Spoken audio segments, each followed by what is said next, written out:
Welcome back to Brilliant Fishing. Today on the Brilliant Fishing podcast, we've got a special guest with us today. We've got Chris Hamill. Pleasure to have you with us. Absolutely, man. Pleasure to be here. It's been fun. We've, had a chance to catch up here lately. Ran into you the other day at the when we were doing the benefit tournament. Operation North State. Yeah, and it was a lot of fun. We had a good conversation out in the parking lot. We did. Just catching up on fishing, everything from what's been biting and recipes. Oh, and all yeah, kind of we stuff. did. We kind of covered it all. So we did. And so, but anyway, it just made me think, hey, we got to get you in here and do a podcast. Yeah. And so, and we've been trying to set this up for a while. Been trying to set it up for a while. I think I've been the weakest link on this one, but. Oh, you're good. But if you don't know Chris, and I think a lot of you watching this, you're going to already be familiar with him. Let's see, I don't want to oversell it here, but he's probably the most requested guest by other guests. So every time I have somebody in, they're like, "Hey, you need to get Chris Hammill to come in." And so I've had, I think Chris Miller told me that, and Pete told me that, and Jeff King. And so anyway, it's been a long time coming, but all great guys too, man. They're all good guys. Hey, which reminds me, and we'll maybe circle back around to this later. But Pete told me, he said that you got some stories. And, me and Pete went to school together. We have kind of been through the ringer over the years. We have kind of our fishing careers kind of both came up together. Okay. All from, we may have come to school late a few days from some early morning striper trips. Story, I think that was, or maybe not even went in at all, and just I think. Knowing Pete, I could see. Yeah. Oh yeah. Well, so just to kind of kick things off. So if you don't know a lot about Chris, so he's probably one of the most well-rounded fishermen that I'm familiar with in our area. He's very versatile, fishes for a lot of different stuff. I was talking with Jeff King the other day. He said Chris is your guy. He said if you want to go out, fill a cooler with crappie. And he said, if you don't want to do that, he said, he's your guy. He said, he'll take you out and you can catch go catch you several, 30-pound plus catfish. Yeah. And if you don't want to do that, he said, you can go out and, he'll take you striper fishing or shoot a deer or a pig or Yeah. I've always been kind of an avid outdoorsman. I enjoy it all. I enjoy all of it. Yeah. That's kind of fun. So you enjoy the versatility and just being able to. I do. I've always been kind of I've always been a pretty avid outdoorsman since I was a kid. I grew up on it was actually an old dairy farm. We had a little farm pond on our property. We had 12 acres, had a little farm pond on our property. Oh, that's fun. And I worried those fish to death in that pond every chance I got, Right. And my stepdad was a big time tournament bass fisherman when I was younger. Yeah, okay. So I kind of got bit by that bug when I was probably 9 or 10 or so, and him and I fished some tournaments together. I think we won a tournament. We won a tournament on Lake Norman one time when I was like 12 or 13. Miserable day, man. It was like wintertime, wind blowing 30 mile an hour. And we won that tournament, and that was just like the highlight of my life at that time. Go out here and win this bass tournament. Right. That was back in the days when you had all the Saturday morning fishing shows, you know what I mean? The Bill Dance. It was all bass fishing, all the Bassmaster shows, you watch these guys fish these tournaments and stuff, Jimmy Houston. Jimmy Houston, all those guys, like when Kevin Van Dam was coming up, and all those iconic names now, most of those guys are kind of retiring now, but getting out of it, but all the iconic bass guys, that's kind of what when I was younger, I loved that stuff. I love that kind of stuff. Yeah, it was always fun for me too. I enjoy watching it, and I've never been like per se a big bass guy, but but it's always fun. It's not really my thing, but I do like watching the competition of it. Of the bass tournament deal. It's kind of the big stage of fishing, I would say. Right. So, some of the things we were talking about just in the parking lot the other day, I just wanted to ask you about. Sure. So we're recording this. I think today is December 2nd. So we're kind of into the fall, right? So we've had some good fall months. Yep. What's some of the good bites that you've been on lately, like the last couple of months, like September, October, November? Yeah. I mean, catfishing is pretty good. Catfishing has been pretty good. I've had some rough days. Some definitely better than others. I'm not going to say that means the fishing was bad. I just may have not have, might not have landed on them, or a lot of times when I go fishing these days, because I've been fishing these lakes for 20 years, a lot of times I'll have in my head, hey, I'm going to go out here and see if this works, and I'll see if this works. So, catfishing has been pretty good for a few months now. Crappie fishing has been on fire since probably late September, early October. I mean, I've had many 50 to 70 fish half a days. Okay. Well, tell us a little bit about that. I know I love catching crappies and loading the coolers and stuff with eating size crappie. I mean, what's kind of been your way of going about it? Like, how are you targeting? Yeah, mainly what I do now is mostly live scope based stuff. It wasn't always like that for crappie fishing, and it's kind of funny. Like we were talking, I actually bought a live scope initially to catch shad. People tell me, they're like, "What?" And I'm like, I figured I'd do some crappie fishing. You know what I mean? Yeah. I always enjoyed crappie fishing. Right. I used to always crappie fish. I'd fish brush in the summer, throw a marker buoy on it and cast to it. You know what I mean? Right. And I'd long line troll in the wintertime, in the fall and winter and spring. I bought a live scope primarily to catch shad, to catfish. I said, "Hey man, if this will make me more efficient at catching bait, then I got more time to target catfish." So, and it worked great for that. You know what I mean? Worked great for that. But as I played with it to crappie fish, I don't really long line troll anymore. You know what I mean? Because you can see where the fish are. Right. I probably need to do it. You know what I mean? I enjoy doing it, but it's just so when you get live scope can make you. It will not make you a good fisherman. I don't know if anybody thinks that. Right. It will not make you. If you're a good fisherman, it will probably make you a better fisherman. Okay. But there's a lot of people that say that too. They say live scope is cheating or whatever, this, that, and the other. It can make you a very efficient fisherman. Yeah. It doesn't make them bite though.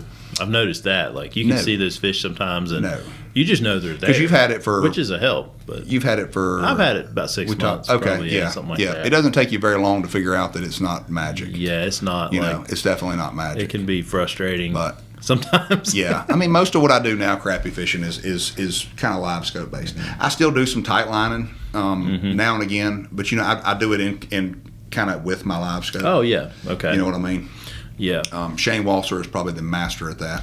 Okay. So you're using kind of the same technique that he's basically doing, where you're doing sort of like a tight line presentation. Yeah. Maybe over a brush pile, and you're just that's mainly kind of how I'll do it. The same way is that. But I also will. That's a killer technique. Man, it really is. It is. And I also love to slip cork brush piles. A lot of guys don't really do that anymore around here. Oh, right. Yeah, you don't hear people talk about slip cork much. You don't. But you like that. I do like that. It just allows you to stay so far off of the fish and still present that bait in the same manner as if you're tight lining. Okay. You know what I mean? You got a vertical bait. You beat a jig or a minnow. I'm usually using a minnow. But you've got that vertical presentation, but you can do it from 30 or 40 feet away. Oh. You can't really do that tight lining. Yeah, so you can, a lot of times if I'm fishing brush in that manner, I'll still throw a marker buoy on it a lot of times just for visual reference. Yeah. But we'll throw 3 or 4 slip corks around that brush pile. That is a cool idea. You're pretty much tight lining, but it's out further. But you're 30, 40 feet away. Yeah, especially if the fish are shallow too. Yeah. They'll spook. That's right. Huh. I like that. A lot of times those crappie too. Sometimes they'll spook and run off, but a lot of times they'll just shut down and won't eat. A lot of people, they're just there, they're not eating. Well, you boogered them. You know what I mean? Yeah, right. You blew up the spot. That happens so easy when you're out, and you trying to sneak up on a brush pile to get close enough to fish it, and all of a sudden the wind kicks up. Oh man, I overran my spot, and now it's you'll learn pretty quick to. I've had a lot of people on my boat, and when I'll approach a brush pile, of course I've got a mark on my graph, but I'll swing way downwind of it. You know what I mean? It's a good way to do it. I'm like, the brush pile's over there, and they look at me like I'm out of my mind, because I'm swinging way around from it. But I have definitely, I rode over one a couple weeks ago. I was just goofing off and run up to it, and when I dropped my scope in the water, I was on top of it. I'm just watching them leave, and I'm like, God, they look like good ones too. You know? Yeah. Seems like you roll up on a brush pile that's got some fish on it. You're going to catch the biggest ones right away, and then it seems like as soon as you catch a couple big ones off of it, the other big ones that you either got them all. And now you're just getting in small ones, or the other big ones have seen what's going on and have left. It's kind of funny you mentioned that. That's one of the things that it didn't take me very long to figure out as far as, and we talked about this too. Like I'm nowhere near the best guy at targeting these jumbo 2.5 pound fish, but when you pull up on a brush pile and you see there's 200 fish there, and you catch 5 in a row, and then you make 10 or 12 pitches and don't get one. It don't take you very long to figure out that if you'll stick and move, you can put a lot more fish in the boat, right? Than sitting on those 200. But there's it's funny some days, especially when the water gets hot. I mean you might see 200 or 300 fish there and not catch but 2. Yeah. And it's hard to leave. It's hard to leave that, but if you'll get it in your mind that if I catch 2 here and 3 here and 2 here and 3 here and 4 here and all that. In 3 or 4 hours, you got a good mess. Yeah, right. They just turn off for whatever reason, and they do. And I don't really know exactly why. That I do know this: if you catch one and throw him back in the water, he runs right back to it. Really?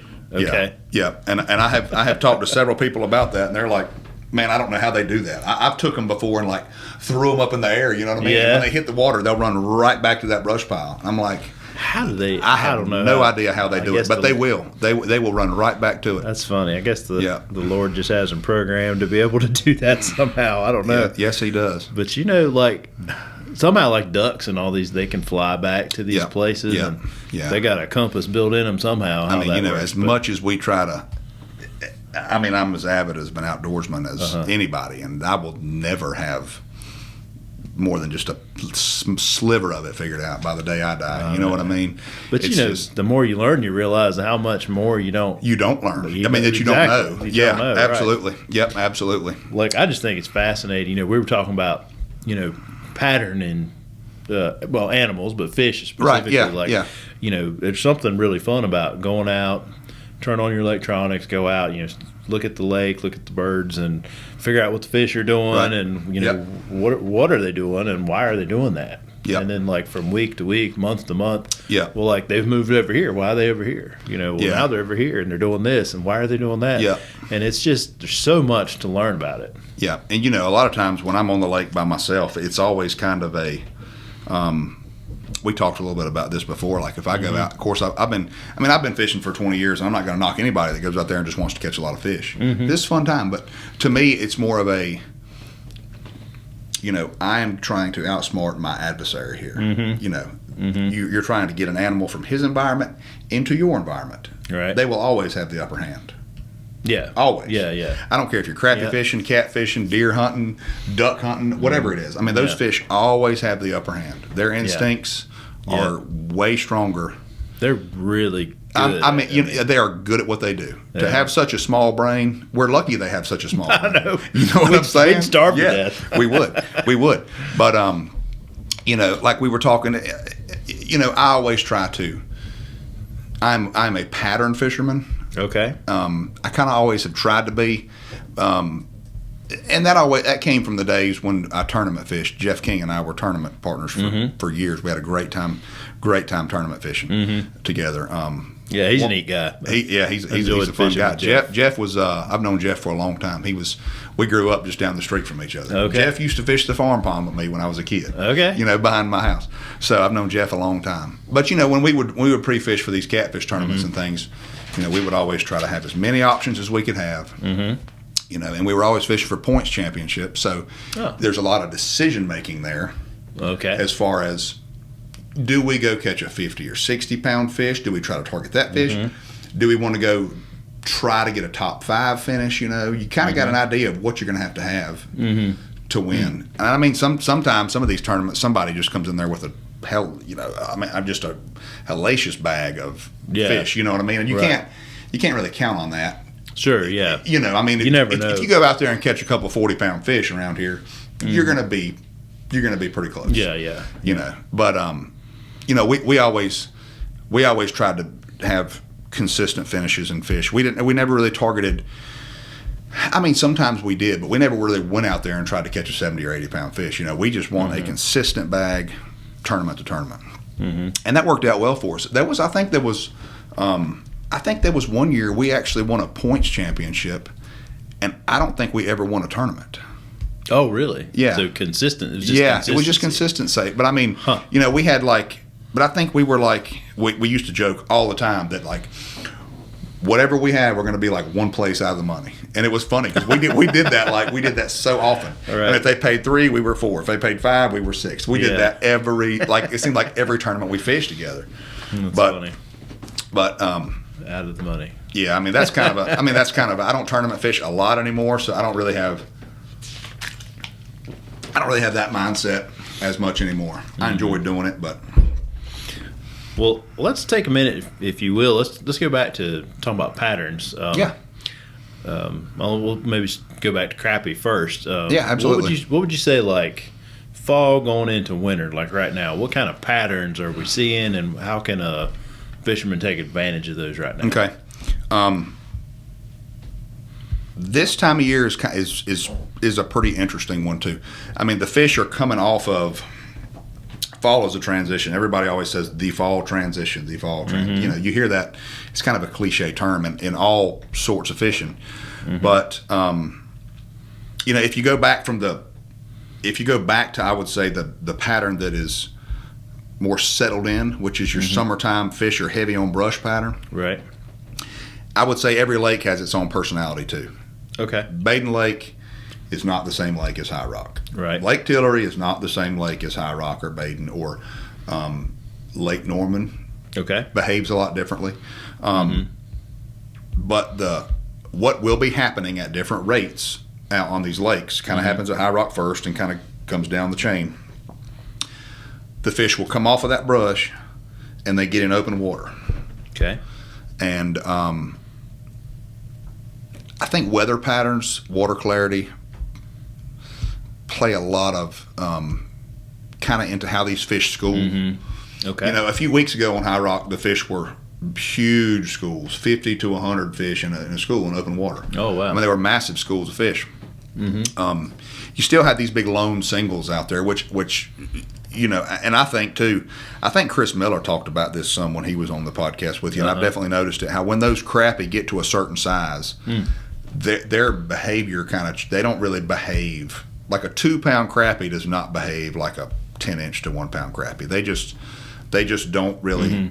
They're more of the apex crappie. They go do their own thing. You know, they're kind of a solitary predator. You know what I mean? Yeah, he did say that they're very bass-like. They're just more of a solitary predator, where these smaller fish tend to school. But it's a little off topic there. But going back to the fall transition. So at High Rock, the fish tend to get in open water faster. Okay.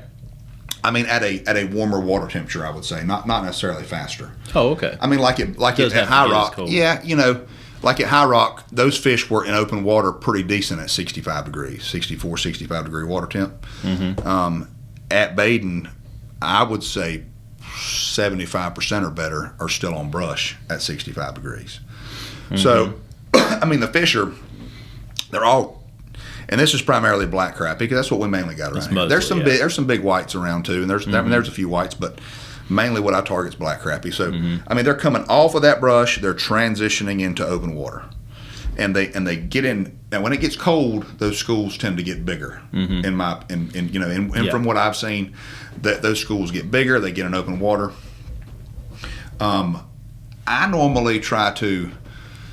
I mean, like at High Rock, there's schools of fish out in the middle of the river channel. You know, they're out in the middle of the lake. I don't normally target those fish per se because there's nothing there to really. I mean, that's a vast open area of water. I normally try to target mouths of pockets, mouths of creeks, that kind of thing. And if I find an area that has a bunch of schools in it, you know, and I ride around and look at my side image, right? Yeah, a lot. Yeah, you know, I look at my depth finders. My face is in the screen a lot of the time I'm on the water. Right. Well, I noticed, you know, I went And I was fishing with Jeff King at Baden the other day, and Yeah. like our water temperature, and I'm gonna say it was in the upper 50s, I think. Yeah. is what it was. But we were seeing schools. Okay, there were a lot of crappie still on brush, But there were some schools. But they're getting there. Yep, that's Yeah, right. they were- At Baden, they're kind of getting there. I mean, I talked to Jeff about that the other day, and he sent me a screenshot, and I was like, "Oh, those are open water crappie at Baden." I was like, Yeah, they're. he showed me that, I'm I think, like, yeah, they're. Yeah, that's my jam. Like I love Yeah. that, man. I love it. I love it. But yeah, Baden tends to be a little bit behind High Rock on that. Tillery and Baden are pretty similar. I've always kind of wondered why. I mean, every lake will have its own personality. The fish in them are different. Okay. I mean, the blue cats in High Rock behave different than the blue cats at Baden. They're just different environments. You know what I mean? Yeah. I think the depth of the lake, the size of the lake, the nutrient content of the water. You know, I mean, High Rock is going to be the most nutrient rich because there's nothing to filter that water coming out of the river. Yeah. So, and then as you get down the lake, you know, the water kind of gets cleaner and cleaner, less nutrients in the water as you go down the chain. Sure. Tillery's probably a little bit different because you have the Uwharrie River that's coming in the upper end of Tillery. Yeah. So you don't have the Yadkin River effect, but you do have some of it. Right. Just You to a know. lesser extent, probably. Yeah. Yeah. But I mean, I Interesting. keep getting off topic a little bit. But the fish are going to okay. go. They're going to pretty much go from brush, heavy on brush, to heavy in open water. Okay. You know, as that happens, you're going to have some days where you can catch some fish in open water, still catch some fish on brush, stumps, that kind of thing too. Sure. So, And will that pattern continue on until? it'll continue on. I mean, the fish won't really. I won't really target fish on brush heavy again until probably second week of May, Okay. third week of May, something like that. So that's going to be, On through the winter. yeah. So on through the winter, and on then through the winter. That's right. No, they pretty much go from open water to spawn, and then Yeah, brush. I mean, you'll definitely notice that. I mean, the fish will be out in the mouths of the creeks, main lake stuff more December, January, February. Depending on what kind of weather we get, you know what I mean. Right. Those fish will start easing their way kind of back up in the tributaries, and you know by March they're kind of starting to tuck on further back. Okay. Towards where those fish spawn. I mean, it's not a immediate migration. You know, those fish kind of ease their way in there to go back to do that. But you know, a lot of that has to do with the weather. A lot of that has to do with water clarity. I mean, if we get a lot of rain and it muddies up the lake and all that, that affects the fish a lot. Okay. If that water's muddy, those fish won't be in those big schools as much anymore. They'll just be singles. Up. Yeah, they're all busted up. Yep, they're all busted up. In my opinion, I think it's just because they can't really find each other as well. That could be. Yeah. You know. It's probably a lot of it's visual, maybe. Could be. Yep, they can't really. I don't think the fish have a good way to navigate as well when it's muddy like that. Yeah, I could be wrong. There's so much we'll never know. I know about them. You know what I mean? Yeah. But true. It just seems like when that water gets muddy, those fish bust up a lot more. You know what I mean? And I don't. It's kind of funny. Like I'm pretty scientific about when I go to the lake, and but when I figure out like what a fish does, I can just figure A plus B equals C. When I get this and this and this, this is what happens. Right. Yeah. I don't think we'll ever know exactly why. Right. Yeah. It's just hard to know like what's going through their brain. Yeah. That's right. So, well, let's transition here for a minute. Use that word again. Right. We're going to transition. Let's talk about pattern again, but let's talk about catfish pattern. Okay. So talk about the blues. Okay. And we talk about High Rock or Baden or whichever one, but like, so kind of what are they doing? Like in the summer, early fall, like on into like now and through the winter. Okay. What do you see them? Early fall. I'm gonna start early fall. I'm just gonna say probably like mid-September. So mid-September, you got the lake starting to turn over. Water temperatures are dropping. Those fish are going to go from their as the thermocline goes away, which we could get into thermocline forever, but those fish are going to try to seek cool water. They're going to try to seek cool water.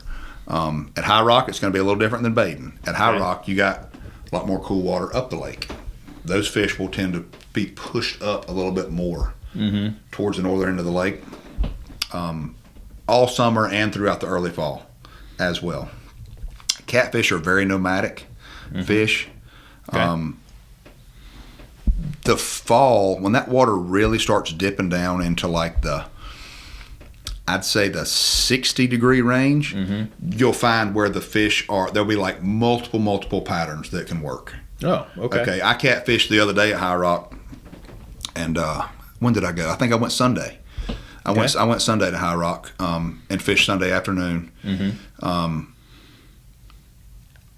First place I went to look at, it was pretty funny because I was going one place. I said, well, let me pull in here and check this little spot right here and all that. I pull in there, Mark Gioli's back there anchored up. And I was like, oh, man, great minds think alike, you know? So anyway, he's a good guy. I chat with Mark pretty regularly about catfish. He's a good dude. But anyway, so Sunday I caught fish in 8 foot of water all the way to 30 foot of water. Okay. So, I mean, there's not necessarily, catfishing, you really got to keep an open mind. A lot of people don't really can think about catfishing. There's so many things that can work at one time, especially in the fall. Really? Yeah, especially in the fall. So they could be anywhere. A lot of times, though, you'll find that you'll have like one size class of fish on one pattern, and you'll have a different size class of fish on another pattern. Yeah. Okay. Okay. So there's going to be some deep fish right now. I mean, there's fish as deep as on High Rock. High Rock's 50 foot at the deep. There's fish down as deep as 40 foot, which is about as deep as they can get. But there's also fish in 8 or 10 foot of water. So that like 50, I'd say like that 50 degree to low 60s. That's kind of their preferred. I mean, they can kind of go and do what they want. They're comfortable anywhere. You know what I mean? So a lot of it has to do with what the bait's doing, where the bait is. There's a lot of fish that will be, I'll say this for catfish. When I'm targeting catfish, I do not want fish on top of each other. Okay? If I mark a lot of fish that are laying on top of each other in an area, I'm not a big fan of that. I like to mark the fish scattered out. They just seem to always bite better. Oh, okay. When the fish are scattered like that. That's for catfishing now. I mean, stripers is a little different. If you mark 100 of them, they're going to eat, Usually they are always together. Well, we hope so. Yeah. We talked about that a while back, too. That's not always the case. Yeah, not always, but fall catfishing, there's so many options that can work. I mean, I have little story here. A friend of mine, he's actually a full-time guide on the James River now named Christian Moore. Okay. Extremely good catfisherman. A lot of respect for that guy. I've known him for a long time. We fished Bugs Island Thanksgiving week. Okay. We caught fish. We were drifting in 100 foot of water. Like 95 to 110 foot of water. Drifting. And we caught 109. I'm wanting to say it was 109 in 2 days. Blue caps. Man. Insane bite that deep, right? Whew. We didn't catch anything over probably 25 pounds. Yeah, my arms hurt thinking about that. Yeah, it was a workout. It was a workout. So we didn't catch anything over like 25 pounds. So Christian thinks like me, both of our wheels immediately start turning like, okay, there's the big fish are doing this. I mean, the smaller fish are in this pattern, but what ended up happening, the bigger fish were pulled to the back of the creeks. Oh. The bigger fish were back there. I think Christian went back not long after that, very similar conditions. He said those fish were still there. He caught some 30 to 50 pound fish back in like 6 feet of water. Really? Okay. Yeah. So, and I have run into that so many times. Jeff and I actually won a tournament on Baden a few years ago. We started fishing an area, and we were catching teenagers, 12 to 18 pound fish. We were catching them pretty regular, but we pretty quickly figured out that's all that was there, So we went total opposite direction and ended up catching a bunch of 40 pound fish and won the tournament. That is cool. I think we had 88 or 89 pounds, something like that, for two. So, let's see. That was Jeff King texting me. He said he's having barbecue for dinner tonight. Oh, yeah. I went fishing with him the other day, and I'd give him a church did barbecue. Yeah. I gave him a Boston, but yeah. I didn't know how much barbecue was his jam. Oh yeah, Yeah, Jeff he's a barbecue fan. Buddy. Barbecue fan. Yeah. Oh yeah. Oh yeah. Well, back to the podcast. I think something you mentioned earlier, a couple of things that, as we were talking just before we came over here to record, you were talking about something I had never heard of before, called punch bait. Okay. And talking about catching channel cats on punch bait. So punch tell me bait. a little bit about it. I don't think. So, a lot of, there's a lot of guys that fish around here that have really just fished the kind of the southeast area and all that. My wife is from Texas. Okay. Okay. So, she knows how much of an outdoorsman I am. So when we go visit her family in Texas, I always try to do hog hunt or go striper fishing or catfishing or something, right? Right. So I get to looking up these guides in Texas and all this, and probably the most famous one that uses it is named Chad Ferguson. Okay. I don't know if you ever heard of him. He fishes. Actually, me and my father-in-law went fishing with Chad Ferguson. I think it was last summer. We went and fished with him for a day. But these guys are big on they use punch bait, which is like everybody calls stink bait. Around here, and it kind of gets a bad rap. But I got doing research on these guys, and I'm like, man, they're not catching any big fish. I mean, these guys are filling coolers up quick. You know what I mean? Okay. And at the time when I kind of discovered this, I was doing a lot more guiding than I am now, and I'm like, man, you know what? I probably need to incorporate this.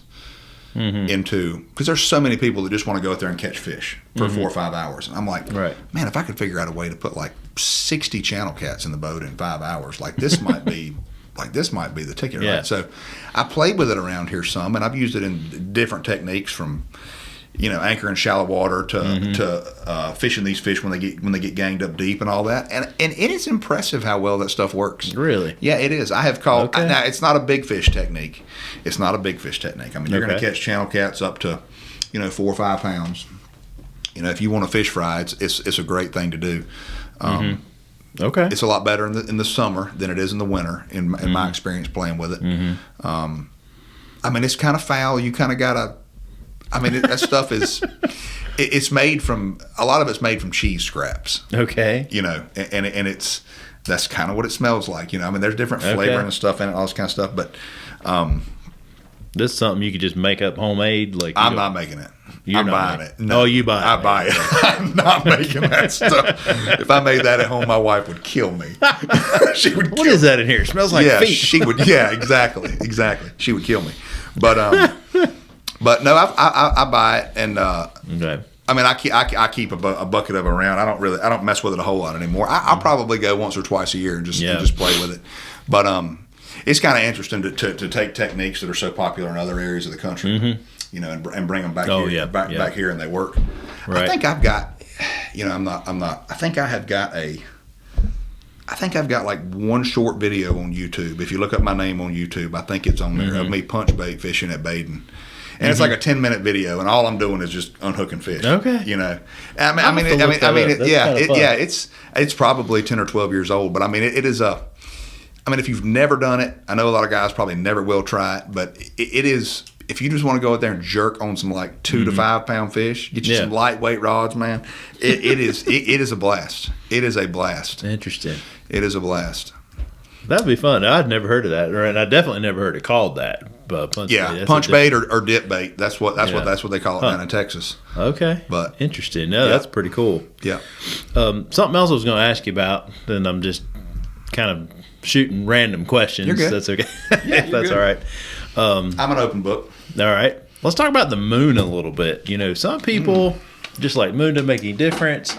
Some people definitely think it makes a difference. Well, that's a controversial topic, isn't it? Well, that's all right. It's like everybody's got an opinion. Yeah. Right? And that's okay. Yeah, but here's my thoughts on the moon. Yeah, what you think?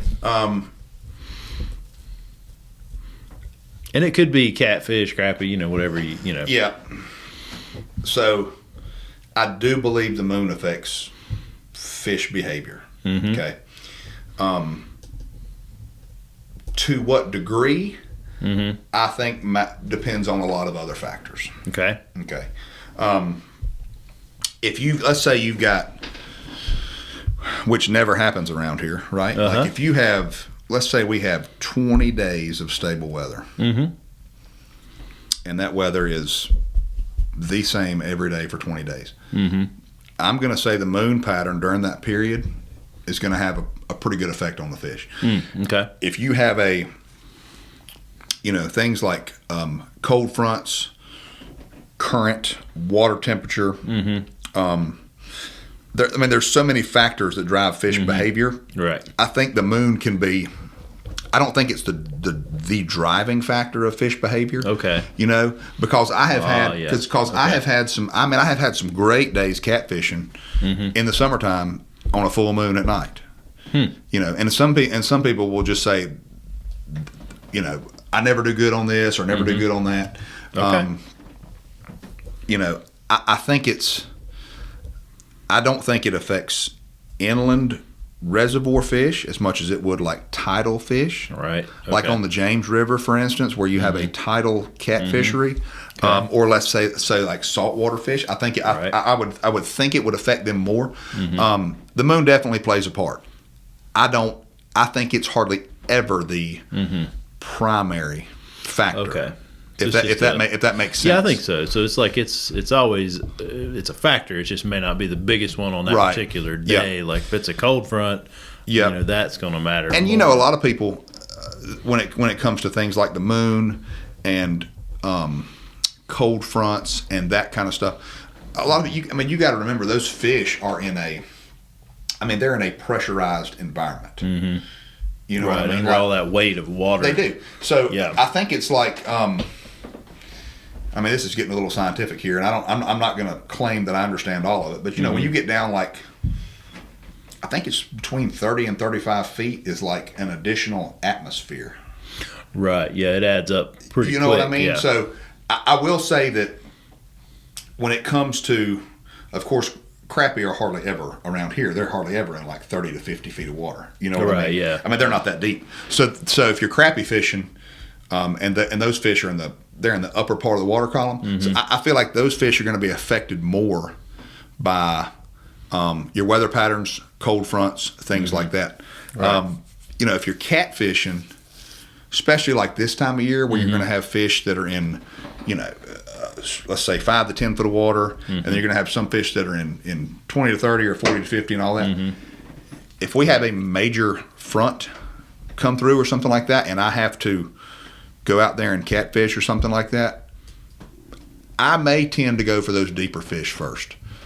Okay. Just because I feel like they're a little more protected from the elements. Okay, they'd be less likely to be affected. Yeah. Now this is just a Chris theory. I don't know if it's okay. I don't know if it holds water, but that's fine. If that fish is down 35 feet and that's an additional atmosphere, that's twice this atmospheric pressure, then if we have a front move through or weather change or something like that, in my mind, I feel like those fish are going to be less affected. You know what I mean? So I found many times where I'm catching fish that are shallow. They're still there, but they won't bite. I can go deep and catch fish. And I found the exact opposite too, where sometimes deep fish won't bite and shallow fish will. Right. That's more of a catfish thing than a crappie thing. Although I have found certain days when the crappie that are in 10 foot of water bite better than 25 foot of water, or vice versa. I have found that as well too. You just can't ever get anything in your head. You can never get it. When you get on the water, if you keep an open mind, I think you'll be a whole lot more successful. Yeah. Well, I've noticed paying attention to your electronics helps a lot, and then also not being afraid to move spot and do something different. No, just if they're not biting, just move on. Yeah. I live and die by my electronics. I really do. I run all Garmin stuff. I like my Garmin stuff. But they're all good these days. I think really I think everything is good out there. I know Humminbird stuff's good. Jeff's got Lowrance stuff on his boat. I was impressed with it. It was good. It's good stuff.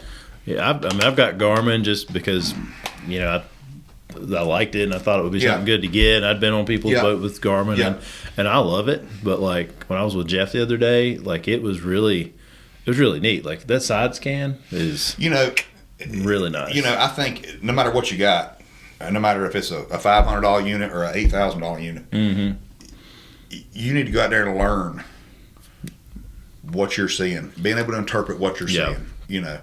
I mean, your picture might not be as pretty on a $500 unit as a $6,000 depth finder, but I mean, you've got to. I mean, this fish is in another environment. We have to cheat to catch. You know what I mean?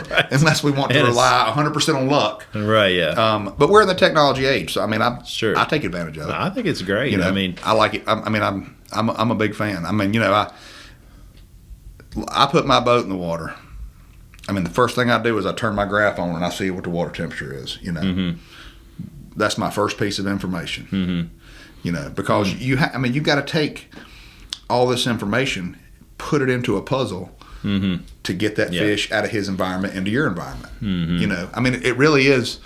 I mean, if you really want to become a good fisherman, you've got to understand your adversary.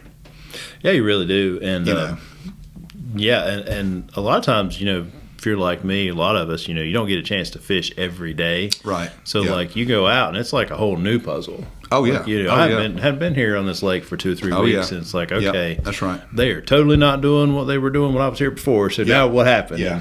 So what's the temperature? What's the wind doing? Right. Yeah. Which that's another thing. I mean, all those are factors that contribute. Yeah, they are. Yeah. I mean, so I think sometimes a year, some factors weigh heavier than other times a year. You know what I mean? I mean, we don't really have cold fronts per se in the summertime. Not nothing like we do in the winter. Nothing. I mean, nothing as strong as we do in the wintertime. Yeah. But I mean, a cold front in the summertime could actually fire the fish up when it shut them down in January. Right. You know That's what I mean? true. So, well, we're really blessed around here to be able to fish pretty much year round. There's something you can fish for every month of the year. That's right. And there's good bites that you can get on it. Yeah. Oh, yeah. Yeah. So we don't. I mean, our lakes don't freeze over. I have seen some ice on High Rock. I've seen some ice. Yeah, I've seen some ice. But you can definitely fish it. You can. It is. Yeah. I guess a couple other things we'll just kind of finish up with today. So I understand you do some guiding, right? I do a little bit of guiding. I do a little bit of guiding these days. I used to do a lot more. It was actually kind of funny. There was a guy who used to guide around here a lot, Maynard Edwards. Yeah. Okay. I don't know if you know Maynard or heard. I don't know him, but I've heard the name. So yeah, Maynard has fished around here for kind of a local legend. I mean, he's fished around here forever. Big time bass fisherman, great crappie fisherman, really good. He's kind of like me. I mean, he does a little bit of everything. Yeah. Really good bass guy, crappie guy, cat fisherman, striper fisherman. He does it all. So he's guided for years around here, and he actually sent me a message or called me or something. It's been a long time ago. I mean, it's probably been 12, 15 years ago, something like that. And he asked me if I was interested in doing some guiding. And I said, yeah. Well, Maynard wasn't really into the trophy catfish, wasn't really his forte. So he started sending me these trips of these guys that wanted to catch trophy fish. Okay. And I started kind of doing that for him. And I kind of got into it. Mm-hmm. I did it a lot more. I kind of got out of guiding and tournament fishing when both my kids started playing high school football. Mm-hmm. Yeah. So I kind of backed off of it then, and I run some trips here and there. I'm definitely not, and we've got so many good guides around here. Yeah, you know what I mean. I mean there are so many great guides around here, and I know most of them, personally. Jeff King, of course, Mark Gioli, Shane Walser. I don't know Chris Miller personally, but I will say this about Chris Miller. This is kind of funny. Mm-hmm. I was crappie fishing. It was last year on High Rock, and I saw Chris Miller in the same creek I was struggling. Mm-hmm. I was struggling that day. And I saw Chris was in the same creek I was in, and I'm like, man, I got to be doing something right. Chris Miller's in here. I've seen him staring at his graph, coming by me. Yeah. And I asked if he was doing any good, and he's like, no, not really, man. And I sent him a message that evening or the next day or something. And he was like, I don't know, man, it was tough. We found a few. And I'm like, I do not feel bad if Chris Miller's out here. You know, He only found a few. Chris Miller. You know, but anyway, Yeah. it's kind of funny. But I mean, there are so many good guides around here. I mean, Butch Foster, Shane, Jeff, Mark, Ethan Swink is a catfish guide, great guy. I remember Ethan when he was. Gosh, Ethan's probably mid-20s now. I remember when he was like that big tournament fishing with his dad, Derek. But I mean, there's so many great guides around here. But I run a few trips now and then. Yeah, Okay. I run probably. Gotcha. I probably do a trip or two a month, something like that. Yeah. Gotcha. And it's Hamill Outdoor Adventures. Yep. Is that Yep. the- I don't know. I don't think that Facebook page is actually still active, but. Okay. I mean, if you want to get a hold of me, you can just get on my personal Facebook page. Okay. Send me a Gotcha. message, or you can put my phone number in the description or something. Okay. Down there if you want to Yeah, get a we hold can of do me. that. Yeah, but Well, and so one of the things, and I guess we didn't really talk about this. I meant to put this at the beginning of the podcast, but one of the things that I've noticed about you, just talking with you in person, but also just like your presence on Facebook. You said Facebook made me think about yeah, this. So Chris, he's one of the more helpful guys, I would say, like in our area, and we got a lot of great helpful guys. I mean, I've talked to several. we are blessed to have some We really wonderful are. fishermen around here. We really are. Like, It's a great community. I have gotten so much help from Pete, Oh yeah, from Newell, from Chris, Yep. from some of these guys, Yeah.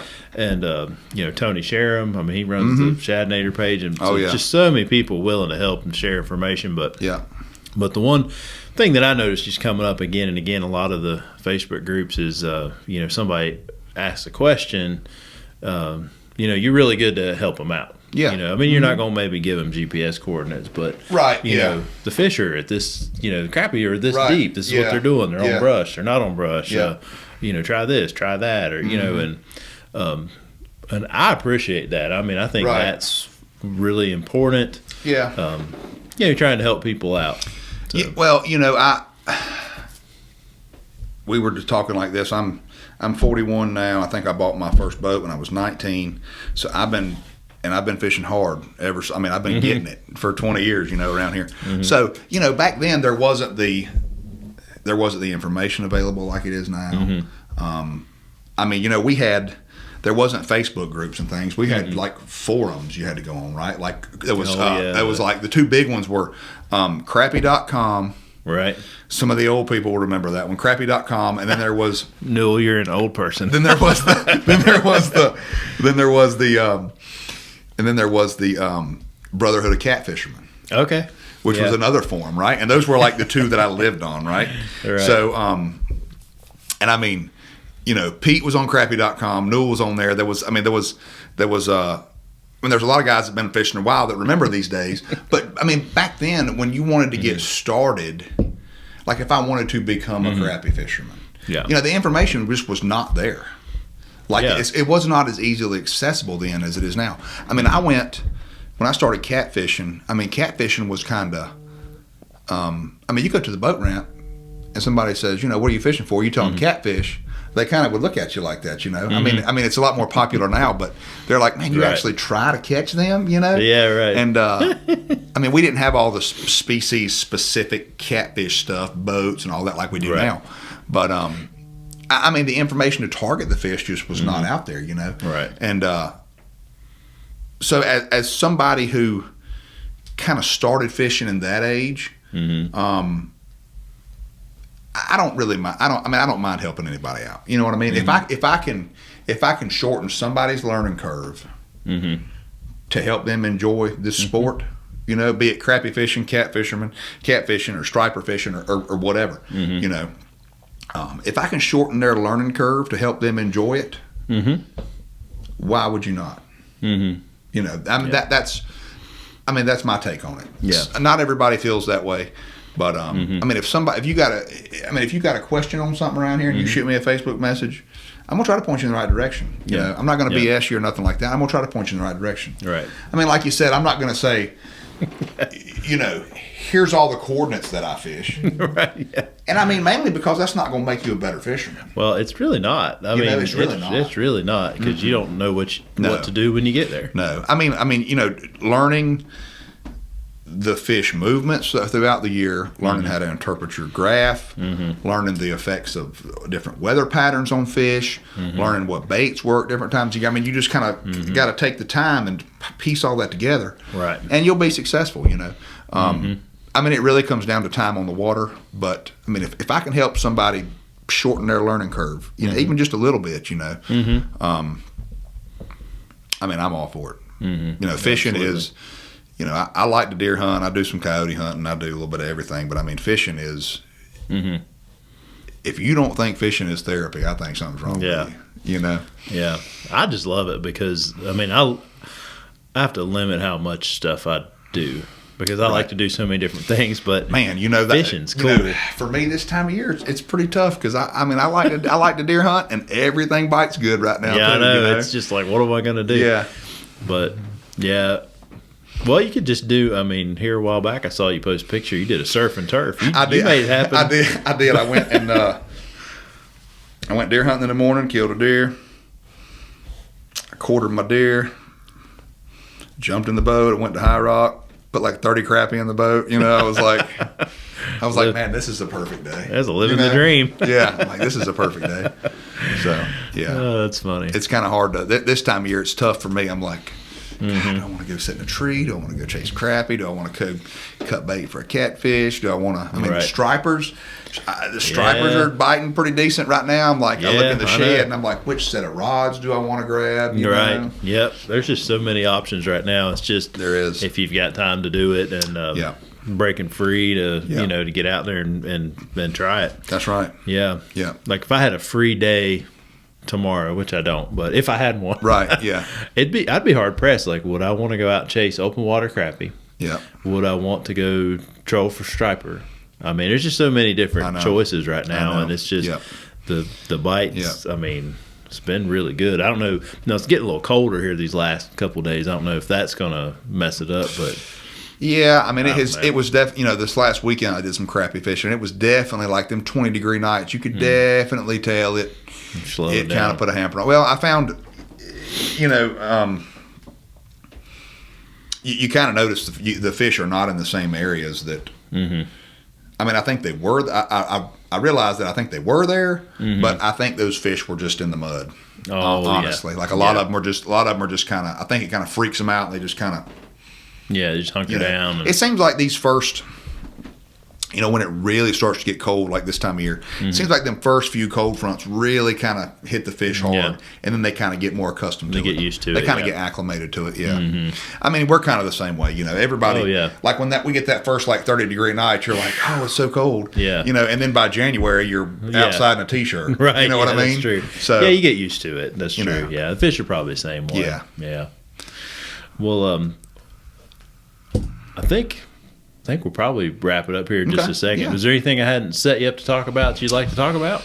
I don't think so. I think we pretty much covered it all. Okay. I think we pretty much covered it all. But well, for today. Now we might have to circle back around. And, I mean, we got plenty of stuff we can talk about. Oh yeah, we do. Yeah. I mean, we didn't get on any. We didn't talk about shell crackers yet. We didn't talk about fish recipes. No, we didn't. We didn't. Shell crackers are on my species to master list. Yes, Chris Miller. We discussed that. This is we're going to pick your brain. I know. I was talking. I caught like a pound and a half shell cracker. Yeah. It was 150 something at High Rock like 2 or 3 weeks ago. What? I caught that fish too, and I was like, man, if I can figure this out, how to catch these. I think that'd just be so much fun. They're so I kind of think next spring that's going to be on my. I mean, I'm going to put some days in. To catching some big shell crackers. I think it's worth figuring out because I mean that's a fishery where, I mean, I won't say it's like a secret fishery, but it's one doesn't get a lot of publicity. No, it doesn't. And they're there. Fish they have got a granny gear when you hook them. Yeah, buddy, they are stout. I think you hooked into the south end of a northbound dump truck. I'm telling you, they are. Those fish have got some power. Yeah, they're impressive. Something. They are impressive. Well, I definitely want to do more with that and kind of learn about those and so that'd be great. Yeah. Well, man, I appreciate you coming in. It's been a lot of fun. Absolutely, man. Been a pleasure. Have to do it again. Oh yeah, anytime. All right.